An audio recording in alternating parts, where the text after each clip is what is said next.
আসসালামু আলাইকুম, কেমন আছেন? আশা করি অনেক ভালো আছেন। তো এটা হচ্ছে ফ্লাপ। ফ্লাপের উপরে আমরা বাটনগুলি লাগাচ্ছি। এই মেশিনের দ্বারা মূলত ফ্লাপের উপরে বাটনগুলি অ্যাডজাস্ট করা হয়। এটাকে বলা হয় স্ন্যাপ বাটন মেশিন।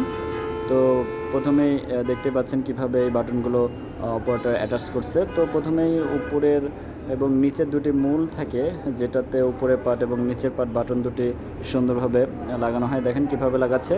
প্রথমে উপরের অংশটি লাগিয়ে দিল, এরপর নিচের অংশটি লাগানোর পরে এটাতে একটি পট্টি ইউজ করা হয়। এরপর মূলত বডির ভিতরে আসলে যে ফ্লাপটি রয়েছে সেটির মধ্যে এটা অ্যাটাচ করা হয়।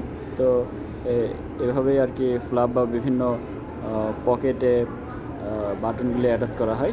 এই মেশিনে একটা অসাধারণ মেশিন, খুব সুন্দরভাবে কাজ পরিচালনা করা যায়। তো যারা দেখেন নাই তারা দেখলেন, অবশ্যই যারা দেখেছেন কে কোথায় আছেন, কোথায় দেখেছেন অবশ্যই কমেন্টে জানাবেন।